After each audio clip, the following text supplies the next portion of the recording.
महाराष्ट्र शासनाच्या कृषी विभागाचा रिफ्रेश ऑफिसर आहे, रिटायर्ड नाही.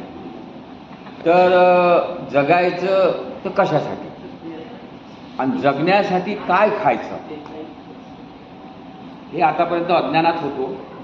पण आता असं ठरवलं की माकडासारखं खाल्लं पाहिजे, बकरीसारखं खाल्लं पाहिजे, तरच चांगलं जगू शकतो. 100 वर्ष मिनिमम जगण्याचं उद्दिष्ट ध्येय उराशी बाळगून मी या साधनेचा प्रामाणिकपणे अभ्यास करतो आणि प्रामाणिकपणे उपयोग करतो. ह्या सर्व करण्यासाठी माझे प्रेरणास्थान आहे गुरुवर्य बाळाभाऊ देशमुख, ज्यांनी आमच्याकडे 21 दिवस येऊन आम्हाला याच्यासाठी प्रवृत्त केलं. सरकारी अधिकारी प्रवृत्त होत नाही.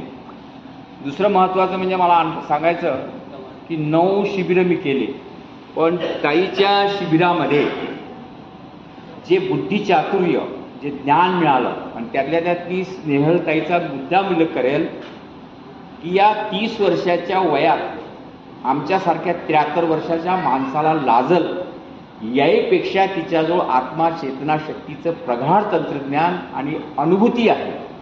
म्हणून आपल्या सर्वांनी या ज्ञानाचा लाभ घेऊन एकपासून दुसऱ्यांना माहिती द्यावी आणि या साधनेला अधिक आपल्याला बळकट कसं करता येईल.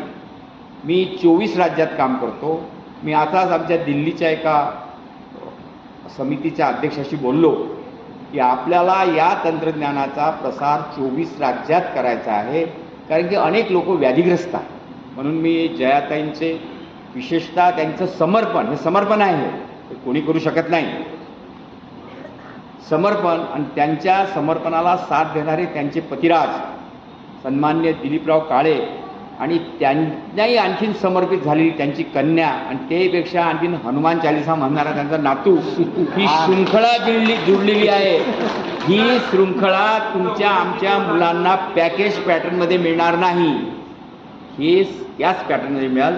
पण आपण सर्वांनी याचा वापर करावा, प्रामाणिकपणे करावा. आणि या संदर्भात काही आपल्याला शंका कधी आली, मी तुम्हाला एक पत्रक दिलेलं आहे, त्याच्यात माझा नंबर आहे, आपण मला बिनधास्त संपर्क करा.